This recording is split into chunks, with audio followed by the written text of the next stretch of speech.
पिछले अध्याय में लोक प्रशासन और निजी प्रशासन के बारे में चर्चा कर रहे थे। मैं डॉक्टर सुरेश के वर्मा, लोक प्रशासन विभाग, शासकीय बांगड़ महाविद्यालय डिडवाना। आज हम चर्चा करेंगे लोक प्रशासन कला है या विज्ञान।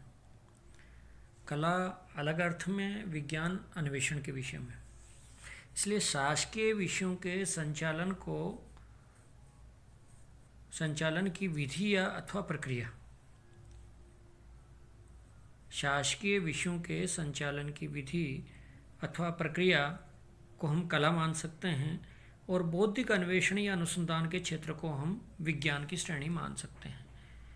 ये कथ्य अवस्थी और माहेश्वरी ने ये व्यक्त किया है कि शासकीय विषयों के संचालन की विधि और प्रक्रिया है, प्रोसीजर है, वह एक कला का स्वरूप है, उसकी प्रक्रिया। और बौद्धिक अन्वेषण में जो अनुसंधान के क्षेत्र में जो लोक प्रशासन में काम हो रहा है वो विज्ञान की श्रेणी में माना जा सकता है। ये उन्होंने इस प्रकार से अपना मंतव्य व्यक्त किया है। दूसरा, लोक प्रशासन कला है।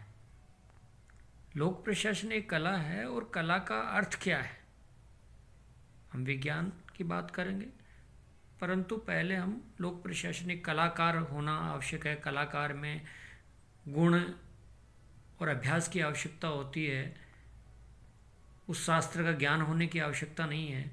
वह एक कलाकार बनता है जिसमें जन्मजात गुण भी आते हैं, व्यवस्थित अभ्यास से भी कला को प्राप्त कर सकता है और एक प्रक्रिया के तहत, अभ्यास के तहत भी इस विधा को पा सकता है। इसलिए लोक प्रशासन एक कला के रूप में हम आज अध्ययन करेंगे। कला का अर्थ है, कला एक व्यवस्थित अभ्यास का नाम है। कला एक व्यवस्थित अभ्यास है।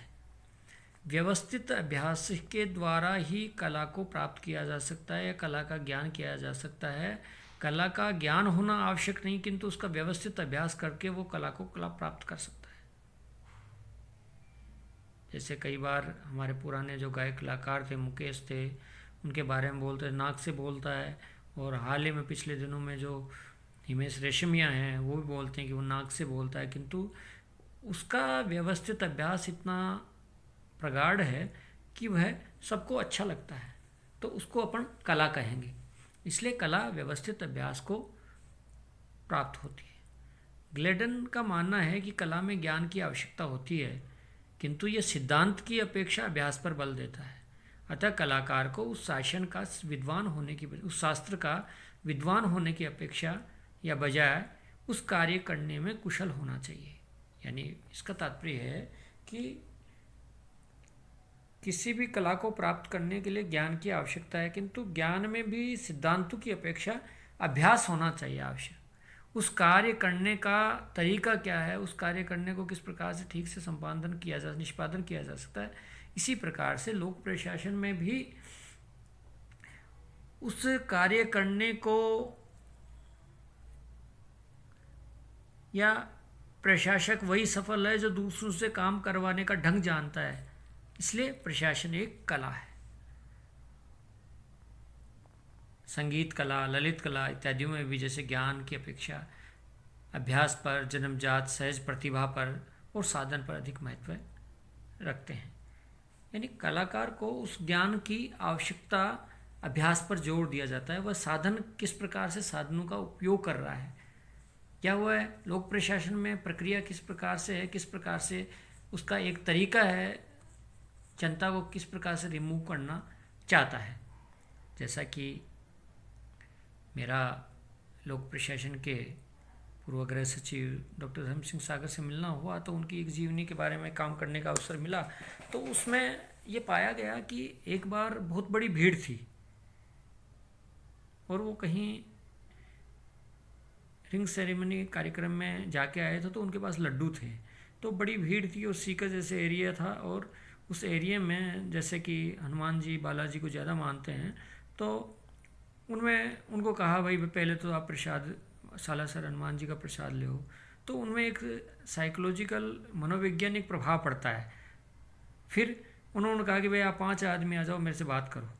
तो इस तरह से सहज उस प्रतिभा उनमें उस मूव को, उस उग्र उग्र प्रदर्शन को रोकने का एक अपना एक तरीके से साइकोलॉजिकल उन्होंने तरीका निकाला। तो ये एक अभ्यास के दौरान ही आता है कि प्रशासन जनता के बीच में किस प्रकार से अपनी बात रखने के लिए और किसी प्रकार का अवांछनीय उपद्रव नहीं हो, इस दृष्टि से उन्होंने एक तरीका अपनाया। ये एक अभ्यास का ही तरीका है। इसलिए कला में ज्ञान की अपेक्षा अभ्यास पर बल दिया जाता है। प्रशासन में वही व्यक्ति सफल हो सकता है जो दूसरे से काम करवाने का ढंग जानता हो। अतः प्रशासन एक कला है। यानी कहने का इसका तात्पर्य है कि जिस प्रकार से उन्होंने एक साइकोलॉजिकल या मनोवैज्ञानिक प्रभाव से उन्होंने जनता को मूव किया, उसी प्रकार से वही व्यक्ति प्रशासन में सफल होता है जो दूसरों से काम करवाने का ढंग जानता हो या उसको किस प्रकार से कार्य करवाया जा सकता है। इस प्रकार से व्हाइट ने लोक प्रशासन को असल में विज्ञान है या नहीं, ये भविष्य पर निर्णय लेने हैं तो छोड़ देना चाहिए, परंतु वर्तमान में ये कला अवश्य है। इनका तात्पर्य है कि लोक प्रशासन विज्ञान है या कला, इस झंझट में नहीं पड़े, पर भविष्य पर निर्णय आगे देखा जाएगा। वो एक अनुसंधान के क्षेत्र में काम करता है, वो विज्ञान है, और सिद्धांतों में जो अभ्यास का कार्य करता है वो कला है। इसलिए वर्तमान में ये कला अवश्य है। एल उर्विक मानते हैं प्रशासन को एक कला मानते हैं, ऑडवे ट्वीड प्रशासन में लालित्य है, ललित कला मानते हैं। यानी जिसमें रचनात्मक कार्य किया जा सकता है वह प्रशासन में लालित्य है। यानी उसको आप अपने गुणों से, अपने कला से, अपने ज्ञान से, अपने मनोवैज्ञानिक प्रभाव से किस प्रकार से समस्या को डील करते हो, समस्या को हैंडल करते हो, तो वह आपके कलाकार का गुण मानते हैं। कभी कभी कहते हैं ना भाई यार ये काम तो कलाकार ही कर सकता है, तो इसलिए लालित्य है प्रशासन में। प्रशासन को जनता के बीच में रहना है, उसको किस प्रकार से मूव करना है, किस प्रकार से वो अपने कार्य को सिद्धि करेगा, तो वो एक लालित्य की भावना या रचनात्मक और एक सर्जनतापूर्वक कार्य करता है तो वह ठीक सफल होता है। इसी प्रकार लूथर गुलिक ने माना है कि अच्छे प्रशासक को पोस्ट कॉर्प का ज्ञान होना चाहिए।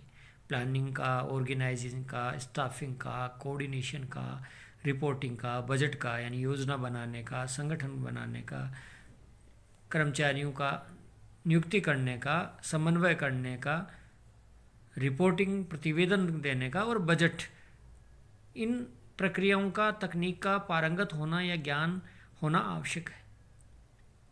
इस प्रकार लोक प्रशासन को कला मानने के आधार निम्नलिखित हैं। पहला है सर्वमान्य सिद्धांत। प्रत्येक कला के कतिपय कुछ सर्वमान्य सिद्धांत होते हैं। एक तकनीक होती है, इन तकनीकों के आधार पर संगीत में कोई व्यक्ति सीखता है तो पहले सा रे गा मा पा धा नी सा, यानी मतलब 7 स्वर हैं, इसका ज्ञान होना आवश्यक है। ये ऐसे कुछ नियम हैं, उन नियमों का पालन नहीं किया जाए तो कला में कौशल और निपुणता प्राप्त नहीं हो सकती। इसी प्रकार लोक प्रशासन के भी कुछ सर्वमान्य सिद्धांत हैं। यदि इन सिद्धांतों की उपेक्षा करता है तो उसे किसी भी हालत में सफलता नहीं मिल सकती। इस दृष्टि से लोक प्रशासन स्पष्ट है कला का दावा कर सकता है। दूसरा है अभ्यास की आवश्यकता। हर कला का एक विशेष कौशल होता है और उसे प्राप्त करने हेतु उसे करने के लिए कलाकार को अनुभवी विशेषज्ञों से प्रशिक्षण लेना होता है। जैसे संगीत कला में कथक घराना है, जयपुर घराना है, अलग अलग उस्ताद हैं, अमजद अली है, रविशंकर हैं, यानी अलग अलग अपने अपने कौशल और ज्ञान के गुरु हैं, स्कूल हैं, इंस्टीट्यूट हैं। तो उनके पास जाकर व्यवस्थित अभ्यास करेगा तभी वह कलाकार बन सकता है। इसलिए उसको विशेष अनुभवी विशेषज्ञों से प्रशिक्षण लेना आवश्यक है और उसका अभ्यास करना आवश्यक है।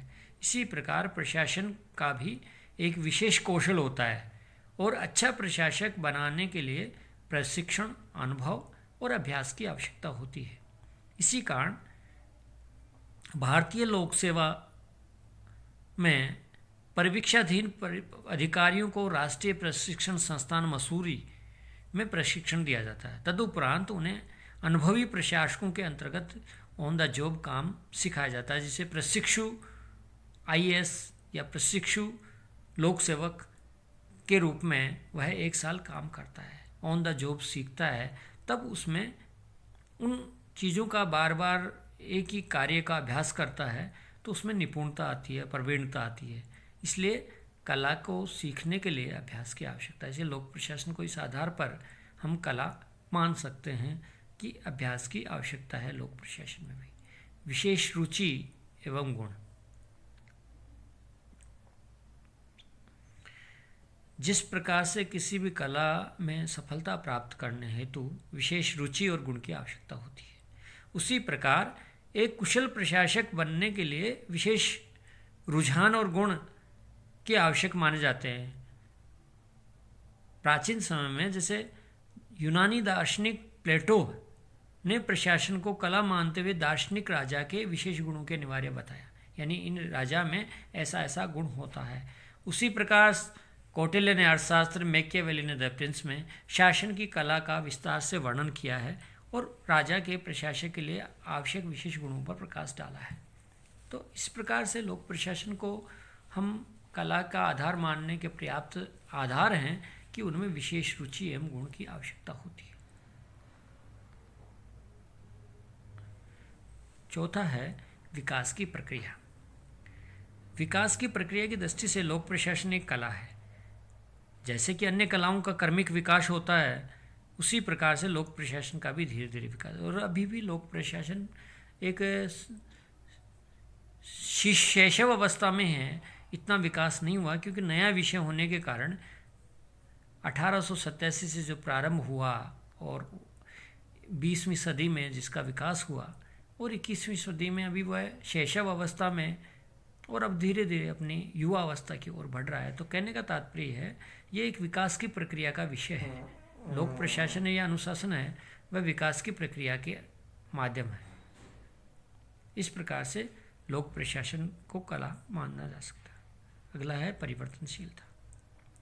जिस प्रकार अन्य कलाएं और उसकी प्रक्रियाएं पद्धति परिवर्तनशील हैं, उसमें समय समय पर परिवर्तन होते रहते हैं, उसी प्रकार लोक प्रशासन की प्रक्रिया भी समय और परिस्थितियों के अनुसार परिवर्तित होती है। यानी जैसा शासन होगा वैसा स्वरूप लोक प्रशासन का होगा। शासन में जिस दल की सरकार होगी उसका अपना उद्देश्य, उसका मैनिफेस्टो प्रशासन के सामने रखा जाता है। उसी प्रकार से जैसा शासन का स्वरूप बदलता है उसी अनुसार लोक प्रशासन बदलता है। और समय के अनुसार शासन के उन्मुख प्रशासन को परिवर्तनशीलता आती है। प्रक्रियाओं में परिवर्तनशील है, पद्धतियों में कार्य करने का एक तरीका बदल जाता है। तो ये एक परिवर्तनशीलता का गुण लोक प्रशासन को कला का मानने का आधार है। इस प्रकार से जो विचारक प्रशासक को कला नहीं मानते, उनका कहना है कि प्रशासक की सफलता असफलता मानवीय वातावरण और परिस्थिति पर निर्भर करता है। एक स्थान पर तो एक प्रशासक है उन्हीं तकनीकों में सफल होता है जो दूसरे स्थान पर असफल हो जाता है। तो सच तो यह है कि सामाजिक और मानवीय पर्यावरण की कार्यकुशलता को उसी प्रकार प्रभावित करते हैं जिस प्रकार खेल के मैदान बदलने पर नया वातावरण खिलाड़ी के कौशल को प्रभावित करता है। किंतु प्रशासन एक कौशल है। प्रत्येक व्यक्ति इस कौशल को हासिल नहीं कर सकता। प्रशिक्षण और अभ्यास के बाद ही उच्चतम कला को प्राप्त कर सकते हैं। यानी लोक जो मसूरी है, भारतीय लोक प्रशासन संस्थान, राष्ट्रीय प्रशिक्षण संस्थान मसूरी, लाल बहादुर शास्त्री, जो प्रशिक्षण प्राप्त होता है उस प्रशिक्षण के माध्यम से ही उसे प्राप्त किया जा सकता है, उस कला का प्रवीण हुआ जा सकता है। सुकरात जैसे दार्शनिक ने प्रशासन को कला मानते हुए विशेष प्रकार का प्रशिक्षण की आवश्यकता अनुभव की और वह ये कहा करता था कि हम अपना जूता ठीक कराने के लिए मोची के पास जाते हैं, लकड़ी का सामान की मरम्मत कराने के लिए बढ़ई के पास जाते हैं। तो राज्य रूपी जो पौध का संचालन करने के लिए हमें उस कला में पारंगत और दक्ष कुशल व्यक्ति को बुलाना चाहिए। जैसे कि मसूरी से प्राप्त जो प्रशिक्षण प्राप्त व्यक्ति हैं वो उस शासन की प्रशासन की जो कला है उसमें दक्ष होने के कारण उसको ठीक से संचालन, राज्य रूपी जो पोत है उसका संचालन करने के लिए हमें उस कला के दक्ष व्यक्ति को बुलाना चाहिए। यानी उस लाल बहादुर शास्त्री राष्ट्रीय प्रशिक्षण संस्थान मसूरी में जो दक्ष और प्रशिक्षण प्राप्त व्यक्ति हैं उनसे हमें शासन का कार्य करवाना, जैसे भारत जैसे में कहा जा सकता है कि वहाँ से प्रशिक्षण प्राप्त जो यंग ब्लड आता है तो शासन और प्रशासन में एक नया परिवर्तन आता है। इसी प्रकार से ये लोक प्रशासन को, इन सिद्धांतों के आधार पर लोक प्रशासन को हम कला मान सकते हैं। तो संक्षेप में लोक प्रशासन एक कला है क्योंकि ये सिद्धांतों की अपेक्षा व्यवहार पर अधिक बल देती है। आज के लिए हम इतना ही कि लोक प्रशासन एक कला का आधार है। अगले चैप्टर में विज्ञान के बारे में बताएंगे। धन्यवाद।